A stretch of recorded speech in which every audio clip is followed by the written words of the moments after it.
Hello dear students. Law में हम जो शेयर कैपिटल चैप्टर पढ़ रहे हैं उसके दो इम्पॉर्टेंट सेक्शंस डिस्कस करने हैं आज हमें। और वो सेक्शंस हैं section 56 transfer and transmission of securities, और दूसरा है refusal by company to register the transfer and appeal against that. Right, तो दो इम्पॉर्टेंट सेक्शंस डिस्कस करेंगे। सबसे पहले सेक्शन 56 ट्रांसफर और ट्रांसमिशन ऑफ सिक्योरिटीज। सेक्शन की हेडिंग क्या है? ट्रांसफर और transmission of securities. Now there is difference between transfer and transmission. So whenever the person is making sale of the shares held by him, and that too, that sale is voluntary, right? Then it is called as transfer of shares or securities. Mr. A अपने shares mister B को बेच रहे हैं, transfer of shares. लेकिन अगर mister A की death हो गई और उनके बेटे को अगर ये बाय वे ऑफ विल या as a legal representative shares मिले, then it is called as transmission. तो ये डेथ वाला तो जस्ट एग्जांपल था। जब भी शेयर्स या securities by operation of law किसी व्यक्ति को मिले तो हम उसको बोलते हैं ट्रांसमिशन। यानी ट्रांसफर में कंसीडरेशन होती है, transmission bye operation of law होता है। तो सेक्शन 56 स्टार्ट करने से पहले हमने दो शब्दों में डिफरेंस समझ लिया है, एक है ट्रांसफर और एक है ट्रांसमिशन। ट्रांसफर वॉलंटरी होता है, ट्रांसफर में जनरली सेल इंक्लूड होता है। ट्रांसमिशन जो है वो बाय ऑपरेशन ऑफ लॉ होता है, जैसे डेथ का केस है, इंसॉल्वेंसी का केस है। Right, so that was about basic of transfer and transmission. Now इससे रिलेटेड सारे प्रोविजंस कंटेंट कहां है? सेक्शन 56 में। 56 का सबसे पहले सबसेक्शन 1, जो व्यक्ति शेयर्स सेल कर रहा है हम उसे ट्रांसफरर बोलेंगे। तो TROR यहां पे क्या है? ट्रांसफरर। और जो व्यक्ति शेयर्स खरीद रहा है वो है ट्रांसफरी। राइट, तो अब मामला है कंपनी के शेयर्स का। कंपनी चाहे प्राइवेट कंपनी हो चाहे पब्लिक कंपनी हो, जब भी मिस्टर ट्रांसफरर अपने शेयर्स ट्रांसफरी को बेचे तो इनको राइटिंग में एक एग्रीमेंट करना होगा। राइट, दूसरी बात, अब तक रजिस्टर ऑफ मेंबर में जिस व्यक्ति का नाम था वो था ट्रांसफरर। अब कंपनी क्या करेगी? ट्रांसफरर का नाम हटा देगी और उसकी जगह जिस व्यक्ति का नाम एंटर करेगी वो है ट्रांसफरी। तो रजिस्टर ऑफ मेंबर में क्या आता है बच्चों? Name, address, occupation, NAO। तो अब तक NAO किसका है? ट्रांसफरर का। अब NAO किसका आना चाहिए? ट्रांसफरी का। तो जब तक कंपनी को इंटीमेशन नहीं देंगे तब तक कंपनी को पता कैसे चलेगा? यानी हमें कंपनी को क्या देनी पड़ेगी? इस बात की सूचना कि हमने शेयर्स बेच दिए हैं और जिस व्यक्ति ने खरीदे हैं उसका नाम, एड्रेस, ऑक्यूपेशन ये है। अब इसके लिए लीगल रिक्वायरमेंट्स क्या? राइट, तो सबसेक्शन 1 क्या कह रहा है कि जब भी शेयर्स का ट्रांसफर हो तो ऐसे केस में जरूरी है कि ट्रांसफर डीड एग्जीक्यूट की जाए between the transferor and the transferee. तो ट्रांसफरर और ट्रांसफरी या तो इंस्ट्रूमेंट ऑफ ट्रांसफर, ये IOT लिखा है यानी इंस्ट्रूमेंट ऑफ ट्रांसफर, इसी को ट्रांसफर डीड या ट्रांसफर फॉर्म भी बोला जाता है। IOT, instrument of transfer. Transfer deed जो TD लिखा है, TF लिखा है, वो ट्रांसफर फॉर्म। तो transferor, transferee instrument of transfer execute करेंगे और फॉर्मेट क्या है इसका? SH4। और अप्लाई करेंगे किसको? कंपनी को। तो याद रखना सबसेक्शन 1 की जो रिक्वायरमेंट है, या तो ट्रांसफरर या ट्रांसफरी दोनों में से कोई भी व्यक्ति अप्लाई कर सकता है कंपनी को कि मिस्टर ट्रांसफरर ने शेयर बेच दिए हैं मिस्टर ट्रांसफरी को, ट्रांसफरर का नाम कैंसिल किया जाए, ट्रांसफरी का नाम एंटर किया जाए। तो ट्रांसफरर या ट्रांसफरी दोनों में से कोई एक व्यक्ति अप्लाई करेगा कंपनी को। एप्लीकेशन SH4 फॉर्म में होगी। इसी को क्या बोला जाता है? इंस्ट्रूमेंट ऑफ ट्रांसफर या ट्रांसफर डीड, ट्रांसफर फॉर्म। ये IOT यानी इंस्ट्रूमेंट ऑफ ट्रांसफर, इस पे दोनों की साइन होनी चाहिए, दोनों की, ट्रांसफरर की भी और ट्रांसफरी की भी। ठीक है, आगे it must be duly dated, stamped. तो duly dated signed stamped requisite amount की स्टाम्प ड्यूटी पे करनी है, और 60 दिन के भीतर भीतर, जिस दिन आपने आईओटी एग्जीक्यूट किया उसके 60 दिन के भीतर भीतर अप्लाई करो कंपनी को कि ट्रांसफरर का नाम हटा दो और रजिस्टर ऑफ मेंबर्स में ट्रांसफरी का नाम आएगा, उसका नेम एड्रेस ऑक्यूपेशन ये भी बताना रहेगा। आगे साथ ही साथ क्या देंगे, शेयर सर्टिफिकेट। क्यों ऐसा शेयर सर्टिफिकेट दें, तो बच्चों याद रखना अभी तक जो शेयर सर्टिफिकेट है उस पे किसका नाम है, ट्रांसफरर का। अब कंपनी क्या करेगी, उसके नाम के शेयर सर्टिफिकेट को कैंसिल करेगी और उसकी जगह नया शेयर सर्टिफिकेट इशू करेगी, किसको, ट्रांसफरी को, राइट। तो ट्रांसफरर या ट्रांसफरी दोनों में से कोई भी एक व्यक्ति अप्लाई करे कंपनी को SH4 फॉर्म में, इसी को इंस्ट्रूमेंट ऑफ ट्रांसफर या ट्रांसफर डीड ट्रांसफर फॉर्म भी बोला जाता है। It must be duly signed dated stamped, execute करने के 60 दिन के भीतर भीतर कंपनी को अप्लाई करना। एप्लीकेशन फॉर्म के साथ साथ शेयर सर्टिफिकेट भी दो, क्योंकि अब नए व्यक्ति के नाम का शेयर सर्टिफिकेट आएगा। याद रखना प्रोविजो क्या बोलता है कि अगर शेयर सर्टिफिकेट अभी तक कंपनी ने इशू नहीं किया है तो लेटर ऑफ अलॉटमेंट साथ में दो। ये रहा अलॉटमेंट लेटर, राइट। सो अलॉटमेंट लेटर साथ में देना पड़ेगा, ठीक।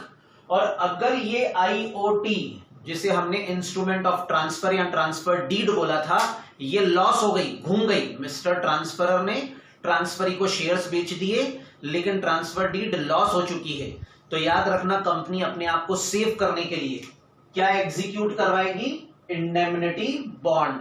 हमने एक चैप्टर पढ़ा था ना इंडेमनिटी कॉन्ट्रैक्ट एक्ट में, तो उसमें क्या देखा था हमने, इंडेमनीफायर इंडेमनिटी होल्डर को प्रॉमिस करता है कि मेरी वजह से लॉस कॉस हुआ तो भरपाई मैं करूंगा। तो अब हो सकता है कि कंपनी को एक और नए नाम से शेयर्स इश्यू करने में दिक्कत आ जाए, तो कंपनी अपने आप को सेव कर सकती है। तो बोर्ड चाहे तो रिक्विजिट अमाउंट का इंडेमनिटी बॉन्ड एग्जीक्यूट करवा सकता है, यद्यपि आईओटी घूम चुका है, लॉस हो चुका है, राइट। चलिए, so it was about what बच्चों, सबसेक्शन 1। अभी 2 और 5 को एक साथ पढ़ेंगे आगे, उसके पहले हम सबसेक्शन 3 देख लेते हैं। सबसेक्शन 3 क्या है, सबसेक्शन 3 में लिखा है कि ट्रांसफरर जो है, अभी हमने ऊपर पढ़ा है ट्रांसफरर या ट्रांसफरी दोनों में से कोई भी एक व्यक्ति अप्लाई कर सकता है। Now who is applying to company is transferor, बेचने वाला व्यक्ति कंपनी को अप्लाई कर रहा है SH4 फॉर्म में आईओटी जो ड्यूली डेटेड साइंड स्टाम्प है 60 दिन के अंदर। ये सारी कंडीशन सेटिस्फाइड है यहां सबसेक्शन 3 में।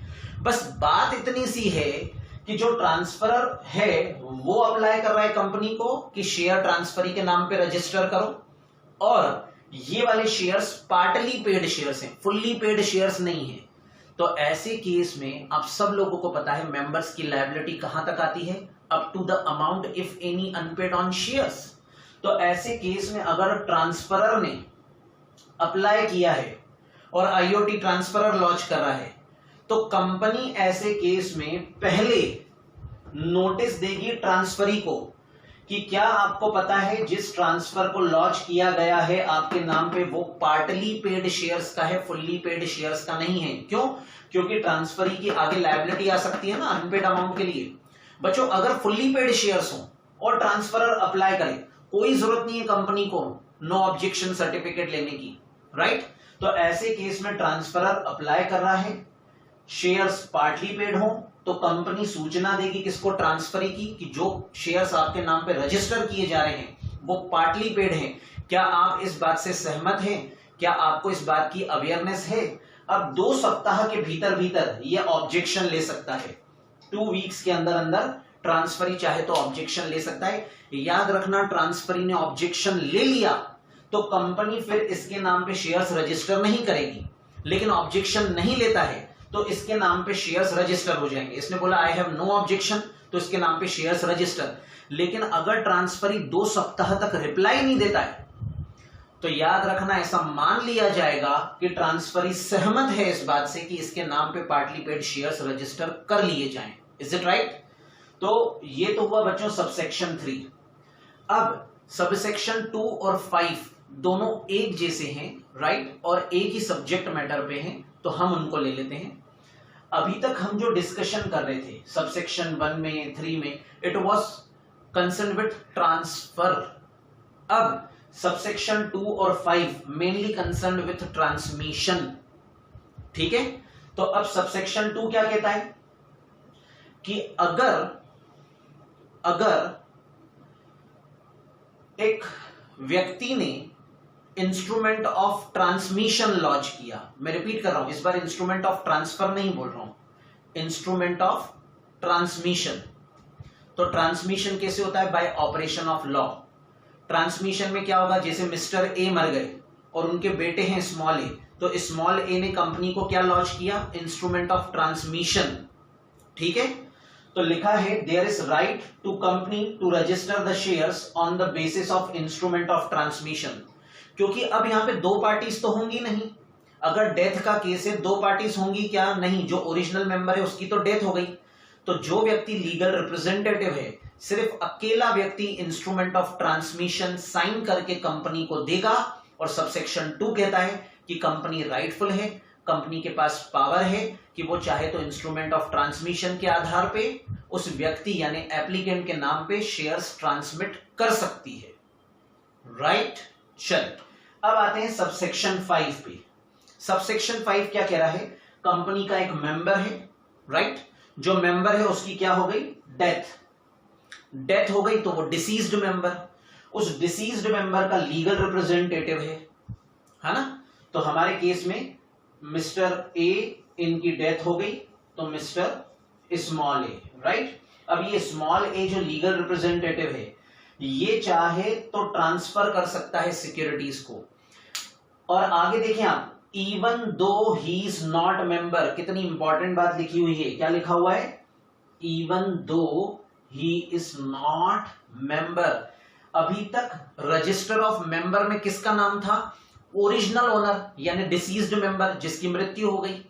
अब लीगल रिप्रेजेंटेटिव का नाम आया क्या? नहीं, लेकिन लीगल रिप्रेजेंटेटिव चाहे तो डायरेक्टली किसी और को शेयर्स क्या कर सकता है? सेल। यानी सबसेक्शन 2 ये कह रहा था कि डेथ हुई अगर मेंबर की तो लीगल रिप्रेजेंटेटिव अपने नाम पे शेयर्स ट्रांसमिट करवा दे, और अगर नहीं करना चाहता तो एक और ऑप्शन सबसेक्शन 5 दे रहा है कि बिना अपने नाम पे शेयर्स ट्रांसमिट करवाए किसी और को वो शेयर्स क्या कर ले? ट्रांसफर कर दे। Even though he is not member, अभी रजिस्टर ऑफ मेंबर में उसका नाम नहीं है, फिर भी वो चाहे तो किसी और को शेयर सेल कर सकता है, ऐसा सबसेक्शन 5 कह रहा है। राइट, अब बच्चों बात करें हम सबसेक्शन 4 की। सबसेक्शन 4 ऐसा सबसेक्शन है जो सेक्शन 56 अकेले से रिलेटेड नहीं है, ये एक जनरल सबसेक्शन 4 है। यानी सबसेक्शन 4 आपको टाइम लिमिट्स बताता है, समयावधि बताता है अलग अलग कि कंपनी को कितने दिन के अंदर अंदर शेयर सर्टिफिकेट्स इशू कर देने चाहिए। राइट, सबसेक्शन 4 ट्रांसफर या ट्रांसमिशन से रिलेटेड नहीं है, सिर्फ ये ऐसा सबसेक्शन है जो हमेशा अप्लाई होता है। राइट, सो सबसेक्शन 4 के अंदर अलग अलग टाइम लिमिट दे रखी है। ठीक है, पहली टाइम लिमिट, जब कंपनी का इनकॉर्पोरेशन हुआ तो इनकॉर्पोरेशन के 2 महीने के अंदर अंदर कंपनी को क्या करना चाहिए? सब्सक्राइबर्स टू मेमोरेंडम को शेयर सर्टिफिकेट इश्यू कर देना चाहिए। राइट, दूसरी बात, अगर कंपनी ने शेयर्स अलॉट किए हैं तो जिस दिन शेयर्स का अलॉटमेंट हुआ उसके 2 महीने के अंदर अंदर शेयर सर्टिफिकेट इशू हो जाना चाहिए। तीसरी बात, अगर कंपनी डिबेंचर्स अलॉट करती है तो अलॉटमेंट के 6 माह के अंदर अंदर डिबेंचर सर्टिफिकेट इशू हो जाना चाहिए। और लास्ट में जो हमने अभी ऊपर पढ़ा ट्रांसफर या ट्रांसमिशन, जिस दिन कंपनी के साथ लॉन्च यानी फाइल किया गया तो उसके 1 माह के भीतर भीतर क्या होना चाहिए? शेयर सर्टिफिकेट ट्रांसफरी या जो लीगल रिप्रेजेंटेटिव है उसके नाम पे इशू हो जाना चाहिए। राइट, सो सबसेक्शन 4 टाइम लिमिट बताता है regarding the delivery of share certificate और डिबेंचर सर्टिफिकेट। राइट, चल अब बात करें हम सबसेक्शन 6 की। सबसेक्शन 6 आलू, if default is made in complying with the provisions of this section, company and every officer of the company who is in default shall be punishable with fine। आगे अगर हम देखें तो डिपॉजिटरी के बारे में बोला गया है बच्चों। कि यदि डिपॉजिटरी जो है वो शेयर्स को ट्रांसफर करे in order to defraud, right, fraudulent activities के लिए, तो ऐसे केस में उसके लिए भी ये एक पनिशेबल ऑफेंस होगा। Is it right? So that was about subsection 7। तो अब बच्चों जो सबसेक्शन 7 है वो बेसिकली किसके लिए है? ट्रांसफर और ट्रांसमिशन जो है वो डीमेट फॉर्म में हो शेयर्स, तो क्या करेंगे? तो ऐसे केस में डिपॉजिटरी के रिकॉर्ड्स जो होते हैं बेनिफिशियल ओनरशिप के, उससे मेंबरशिप पता चलती है। और अगर डिपॉजिटरी फ्रॉड करने के लिए ट्रांसफर या ट्रांसमिशन को रजिस्टर कर देता है, तो ऐसे केस में he will be liable under section 447, right? So it is about section 56।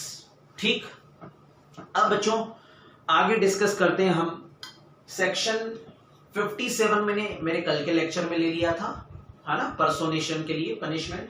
अब आते हैं 58, refusal to register and appeal against it. Section 58 56 का कंटिन्यूएशन है।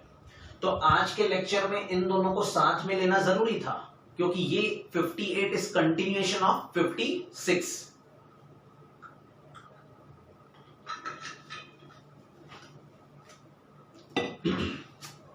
बच्चों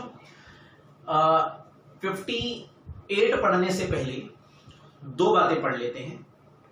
सबसे पहली बात, मैंने आपको जब प्राइवेट कंपनी की डेफिनेशन बताई थी, तो private company means a company which is having minimum paid up share capital as may be prescribed and which bans articles, 3 शब्द, restricts, limits, prohibits, right? तो restricts पहला था, restricts right to transfer its shares, यानी private company के shares रिस्ट्रिक्टिवली transferable होते हैं, और अभी हम ट्रांसफर की ही बात कर रहे थे। तो प्राइवेट कंपनी के आर्टिकल ऑफ एसोसिएशन में रिस्ट्रिक्शंस हो सकती हैं on the transfer of shares, पहली बात। दूसरी बात, अगर आप सेक्शन 58 का सब सेक्शन 2 देखते हैं तो आपको पता चल जाएगा, लिखा है पब्लिक कंपनी के शेयर्स जो हैं वो फ्रीली ट्रांसफरेबल हैं, रिस्ट्रिक्टिवली ट्रांसफरेबल नहीं है।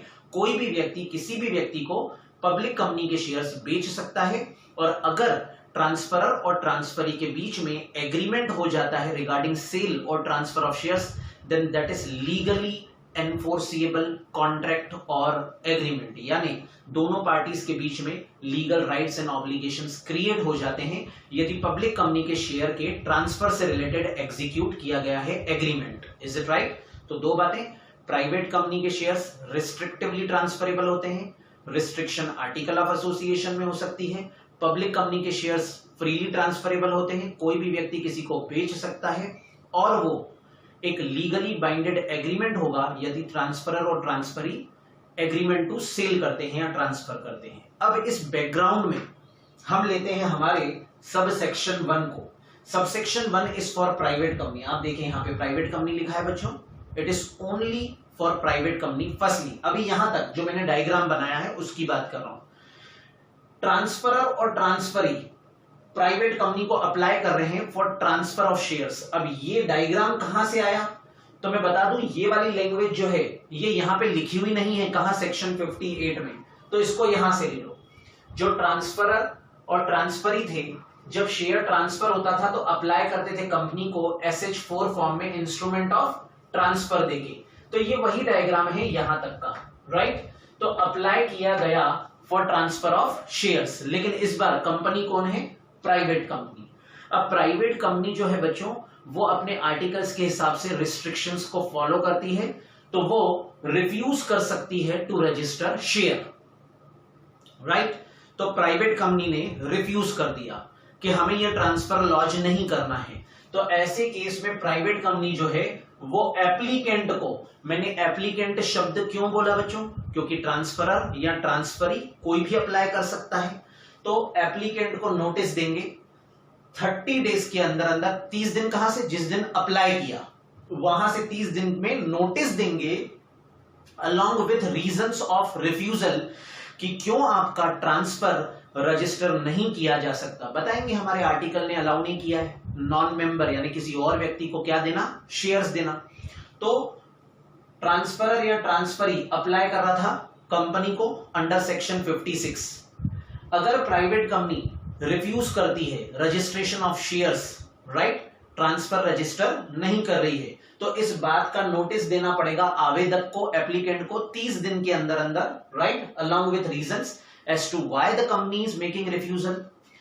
एप्लीकेंट को अगर लग रहा है कि कंपनी अन्याय कर रही है, ऐसा कोई रिस्ट्रिक्शन तो है नहीं आर्टिकल में, अननेसेसरी रिफ्यूज किया गया है शेयर्स को रजिस्टर करने के लिए, तो एप्लीकेंट अगर अपने आप को एग्रीव्ड मानता है तो वो अपील कर सकता है ट्रिब्यूनल में। तो अपील कितने दिन में करेगा? Within 30 days from the date of receiving the notice of intimation from company.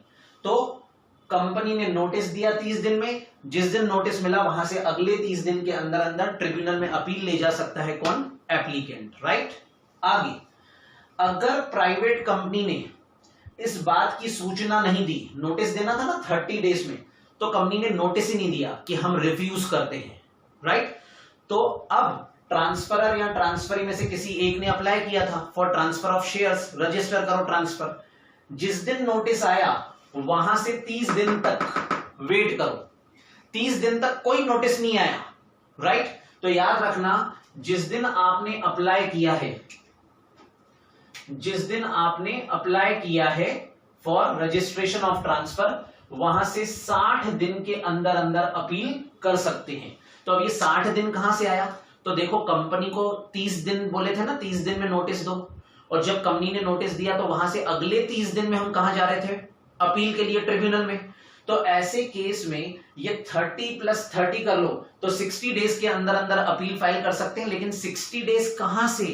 From the date on which the application is made for registering the transfer in the name of transferee, is it right? तो 60 दिन के अंदर अंदर आवेदक जो है वो याचिका दायर कर सकता है, अपील कर सकता है ट्रिब्यूनल में कि अननेसेसरी रजिस्टर नहीं किया गया है ट्रांसफर, राइट। तो कंपनी को अप्लाई किया हमने ट्रांसफर रजिस्टर करने के लिए, 30 दिन में कंपनी नोटिस दे तो अगले 30 दिन में आप अपील कर सकते हैं, राइट। कंपनी ने 30 दिन में नोटिस ही नहीं दिया तो कुल पीरियड 60 डेज का, 60 डेज में आप क्या कर सकते हो? Appeal to tribunal, right. अब ये तो किसके लिए था बच्चों? प्राइवेट कंपनी के लिए। अब आते हैं अपन पब्लिक कंपनी के लिए। आसान है, बस ये जो 30 है ना, ये 30, ये 60 हो जाएगा, 30 डेज की जगह क्या आ जाएगा? 60 डेज में अपील कर सकते हो। अब ध्यान देना, अब 30 और 30 ये मिलके 60 हो रहा था ना कि जब नोटिस नहीं आया, तो पब्लिक में मैंने बोला ये 60 है, तो 60 और 30 यानी कुल कितना हो जाएगा ये वाला पीरियड? 90 डेज। आप देखो नीचे 60, 30, 90, राइट। एक बार फिर भी मैं सारा प्रोविजन रिपीट कर देता हूं, जरा ध्यान देना। सबसेक्शन 2 से लेके पब्लिक कंपनी के लिए, पब्लिक कंपनी के शेयर्स फ्रीली ट्रांसफरेबल होते हैं, और अगर ट्रांसफर करने के लिए कोई एग्रीमेंट किया गया है तो ये एक एनफोर्सिएबल एग्रीमेंट है। ट्रांसफरर या ट्रांसफरी में से कोई भी एक व्यक्ति अप्लाई करता है कंपनी को, पब्लिक कंपनी इस बार, फॉर रजिस्टरिंग द ट्रांसफर, ये हमने देख लिया था, राइट। अब जब पब्लिक कंपनी के पास ट्रांसफर लॉन्च करने के लिए आईओटी मिला, instrument of transfer, public company ने रिफ्यूज कर दिया, रजिस्टर नहीं करना है, तो याद रखना 30 दिन के अंदर अंदर एप्लीकेंट को नोटिस दो कि we are refusing registration of transfer. कितने दिन में नोटिस दो? 30 डेज में, जिस दिन उसने अप्लाई किया वहां से, अलॉन्ग विथ रीजंस भी बताओ कि क्यों आप ट्रांसफरी के नाम से शेयर रजिस्टर नहीं कर सकते, क्यों ट्रांसफर रजिस्टर नहीं कर पा रहे। एप्लीकेंट को अगर लगे कि ये तो अन्याय है, एप्लीकेंट को लग रहा है कि वो एग्रीव्ड पर्सन है, तो ऐसे केस में एप्लीकेंट अपील फाइल कर सकता है ट्रिब्यूनल से 60 दिन के भीतर भीतर। अब पब्लिक कंपनी जब रिफ्यूज कर रही थी रजिस्टर करने के लिए, तो नोटिस कितने दिन में दे रही थी? 30 दिन में। अगर 30 दिन में कोई नोटिस नहीं आया, तो याद रखना एप्लीकेंट जो है वो टोटल 90 डेज कहां से? जिस दिन ट्रांसफरर ट्रांसफरी ने अप्लाई किया था कंपनी को फॉर रजिस्ट्रेशन ऑफ ट्रांसफर, वहां से अगले 90 दिन के अंदर अंदर आप कहां जा सकते हो? अपील कर सकते हो ट्रिब्यूनल में कि कंपनी जो है वो अननेसेसरी रजिस्टर नहीं कर रही है। Is it right? अब आप चाहे यहां देख लो या इस चार्ट में देख लो, चाहे पब्लिक कंपनी हो चाहे प्राइवेट कंपनी हो, मामला पहुंच चुका है ट्रिब्यूनल में। आप देखो यहां पे ट्रिब्यूनल में केस गया, यहां से ट्रिब्यूनल में केस गया, ये ट्रिब्यूनल में केस जा रहा है, और यहां पे भी अपील जो है वो जारी है कहां, ट्रिब्यूनल में। अब सबसेक्शन 5 पे आ जाएं आप। सबसेक्शन 4 तक का सारा कंटेंट ये डायग्राम के अंदर आ गया। सबसेक्शन 5 क्या कह रहा है, जैसे ही ट्रिब्यूनल के पास एप्लीकेशन आई अपील की, तो ट्रिब्यूनल क्या करेगी, हियरिंग, सुनवाई, ठीक है, एग्जामिनेशन करेगी, क्या है मामला, दोनों पार्टीज को reasonable opportunity of being heard देगी, यानी एप्लीकेंट को और कंपनी को, राइट। और उसके बाद ट्रिब्यूनल अपना फैसला सुना देगी। ट्रिब्यूनल का फैसला या तो क्या होगा, ट्रांसफर या ट्रांसमिशन रजिस्टर किया जाए, या ट्रांसफर ट्रांसमिशन रजिस्टर न किया जाए। जो भी डिसीजन होगा ट्रिब्यूनल का वो फाइनल होगा, ठीक है। ट्रिब्यूनल के डिसीजन की कॉपी किसको दी जाएगी, कंपनी को और एप्लीकेंट को। तो देखो आप, ट्रिब्यूनल को अपील आई थी, वहां ट्रिब्यूनल ने हियरिंग की, reasonable opportunity of being heard यानी principle of natural justice follow किया, सुनवाई का मौका दिया, राइट। ऑर्डर पास करेगी ट्रिब्यूनल, और उस ऑर्डर को 10 दिन के अंदर अंदर कंप्लाइड विथ करना है, यानी कंपनी को बोला कि ट्रांसफर या ट्रांसमिशन रजिस्टर करो, तो 10 दिन के भीतर भीतर कंपनी क्या करेगी, ट्रांसफर और ट्रांसमिशन को रजिस्टर करेगी। ट्रिब्यूनल के ऑर्डर की कॉपी किसके पास जाएगी, कंपनी एंड एप्लीकेंट, राइट। याद रखना, कोई भी व्यक्ति अगर, सबसेक्शन 6 लग जाएगा, कोई भी व्यक्ति अगर ट्रिब्यूनल के ऑर्डर का कॉन्ट्रावेंशन करता है तो ये पनिशेबल ऑफेंस होगा, जिसमें इम्प्रिजनमेंट मिनिमम 1 साल का, मैक्सिमम 3 साल का, साथ ही साथ फाइन भी लग सकता है, मिनिमम 1 लाख का, मैक्सिमम 5 लाख का। Is it right? So it was about section 58। तो हमने अभी कौन से सेक्शन पढ़ा, 56, देन सेक्शन 58, राइट ना बच्चों। अब हमें जो डिस्कशन करना है वो ऐसा डिस्कशन करना है जिसके ऊपर सेक्शन नहीं है लेकिन क्वेश्चंस एग्जाम में आते हैं। And the topic is forced transfer. जो टॉपिक है वो है forced transfer. Now see here it is covered. दिख रहा है, मैं 1 मिनट देख लेता हूं कि ये प्रॉपर विजिबल है या नहीं। यस इट इज विजिबल, ठीक है। सो फोर्स्ड ट्रांसफर, फोर्स्ड जाली दस्तखत करके ट्रांसफर कर देना, राइट। सबसे पहले मैं आपको बता दूं, फोर्स्ड ट्रांसफर क्योंकि कोई सेक्शन में कवर नहीं होता है लेकिन एग्जाम में क्वेश्चन आता है, तो आपको क्या करना है, इसको अपनी कॉपी में अच्छे से लिखना है, right. Now first thing, what is forced transfer? Whenever the application of transfer is received by the company, जब भी कंपनी के द्वारा एक एप्लीकेशन प्राप्त हुई ट्रांसफर रजिस्टर करने के लिए, जिसमें ट्रांसफरर यानी बेचने वाले व्यक्ति के जाली दस्तखत हैं, फोर्स्ड ट्रांसफर है, तो उसे हम बोलेंगे forced transfer. So what is concept? The transfer of shares, shares का क्या हुआ, transfer on the basis of transfer deed. ये जो इंस्ट्रूमेंट ऑफ ट्रांसफर आया था ना SH4 फॉर्म में, instrument of transfer SH4 form में आया, in which the signature of transferor, transferor की सिग्नेचर फॉर्ज की गई। Is it right? तो मिस्टर ए हैं, ठीक है, उनके पास शेयर सर्टिफिकेट है मिस्टर ए के नाम से, मिस्टर बी ने इनके घर से वो शेयर्स चोरी कर दिए।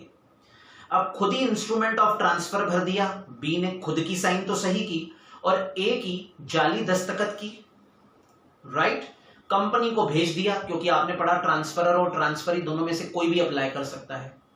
कंपनी के पास जैसे ही एप्लीकेशन आई, कंपनी ने बी के नाम पे शेयर्स ट्रांसफर कर दिए, यानी ट्रांसफरी के नाम पे। अब उस ट्रांसफर डीड पे मिस्टर ए के जो सिग्नेचर थे वो जाली थे, फॉर्ज्ड थे, राइट। अब इसका प्रभाव क्या? प्रभाव ये है कि इट इज वॉइड एब इनिशियो। ये जो ट्रांसफर लॉन्च किया गया जो कि फोर्स्ड ट्रांसफर है, ये वॉइड है एब initio, from the very beginning it is void. और जैसे कोई ट्रांजैक्शन वॉइड होती है तो लीगल राइट्स एंड ऑब्लिगेशंस खत्म हो जाते हैं, ठीक। इसका मतलब क्या, आप देखें तीसरा पॉइंट जो मैंने लिखा है वो राइट्स लिखा है, यानी कि अलग अलग पार्टीज के पास क्या राइट्स हैं, जरा ध्यान देना। सबसे पहली बात, transferee is not legally entitled to continue as member. बहुत इंपॉर्टेंट, ट्रांसफरी जिसके नाम पे शेयर्स रजिस्टर किए गए, that person is not legally entitled to continue as member of company, क्योंकि उसने तो जाली दस्तखत करके और शेयर्स अपने नाम पे ट्रांसफर करवाए और हमने बोला ये वॉइड हो गया। वॉइड हो गया तो क्या वो लीगल मेंबर कहलाएगा? नहीं कहलाएगा। तो फिर लीगल मेंबर कौन? सेकंड पॉइंट, जो ओरिजिनल ओनर था यानी ट्रांसफरर, ओरिजिनल ओनर जो था उस व्यक्ति के पास अधिकार रहेगा to continue as member. Member के सारे राइट्स किसके पास रहेंगे? ओनर के पास। ठीक, अगर कंपनी ने, बहुत इंपॉर्टेंट है, कंपनी ने रजिस्टर कर लिया है ट्रांसफर, कंपनी ने ट्रांसफर रजिस्टर कर दिया, किसके नाम पे? ट्रांसफरी के नाम पे, on the basis of forged document.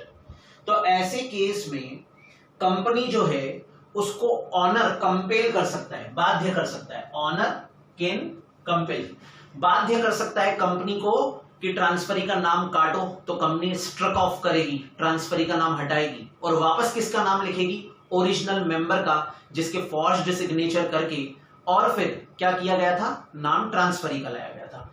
अब तीन बातें हमने पढ़ी, ध्यान से सुनना। ट्रांसफरी लीगल ऑनर नहीं है, ओरिजिनल ऑनर यानी ट्रांसफरी ही लीगल ऑनर है।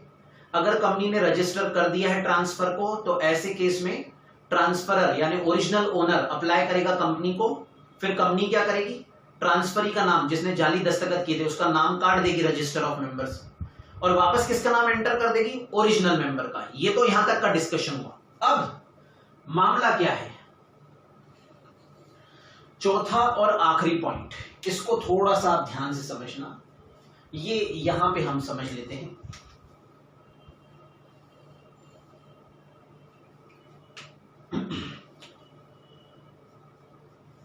शेयर्स थे ए के, राइट? बी ने ए की इंस्ट्रूमेंट ऑफ ट्रांसफर पे जाली दस्तखत करके शेयर्स अपने नाम पे ट्रांसफर करवा दिए, ये ट्रांसफर। अब शेयर्स बी के नाम पे ट्रांसफर हो चुके। अब बी ने क्या किया? किसी इनोसेंट बायर को बेच दिया, सी, इनोसेंट बायर। अब मुद्दा यह है कि कंपनी ने क्या किया है, जो ये शेयर्स हैं जिसका फोर्स्ड ट्रांसफर हुआ था, इसको रजिस्टर कर दिया है किसके नाम पे? मिस्टर सी के नाम पे, right? And C is who? He is the innocent buyer. ऐसे केस में इनोसेंट बायर ने कुछ ना कुछ पैसे दिए होंगे। किसको पैसे दिए होंगे? मिस्टर बी को। तो बी ने कंसिडरेशन ली और सी ने शेयर्स ले लिए, राइट? अब कंपनी जो है वो ऐसे केस में क्या करे? याद रखना, no one can transfer better title than he himself has. Shares negotiable instruments तो है नहीं, तो ऐसे केस में जब मिस्टर बी का टाइटल डिफेक्टिव था, तो क्या वो इस सी को बेटर टाइटल दे सकते थे? The answer is no, right? ऐसे केस में वापस मिस्टर सी का नाम काट दिया जाएगा और मिस्टर ए का नाम एंटर किया जाएगा रजिस्टर ऑफ मेंबर में। पर यह ट्रांसफर रजिस्टर किसने किया था? कंपनी ने। तो ये जो इनोसेंट बायर है, he is eligible to claim damages from company. तो मिस्टर सी जो है वो कंपनी से डैमेजेस क्लेम करेगा। पर ये बताओ, कंपनी के साथ धोखाधड़ी किसने की? फॉर्ज्ड सिग्नेचर किसने की थी? मिस्टर बी ने। तो कंपनी जो है वो डैमेजेस किससे वसूलेगी? मिस्टर बी से, राइट? तो कंपनी बी से डैमेजेस वसूलेगी और सी को देगी। सी इनोसेंट बायर था, पर उसका नाम कैंसिल कर दिया जाएगा और उसकी जगह वापस किसका नाम आ जाएगा?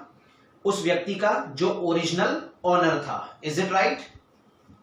सो बच्चों, ये था फोर्स्ड ट्रांसफर। ये टॉपिक पर्टिकुलरली आप देखेंगे बेयर लॉ में कवर नहीं होता है, सेक्शंस नहीं है, लेकिन इंस्टीट्यूट ने एग्जाम में इसके क्वेश्चंस पूछे हैं। Is it right? तो यहां तक आप सब लोग बच्चों लिख लें, हम फर्दर कंटिन्यू करेंगे हमारे अगले लेक्चर में। Thank you.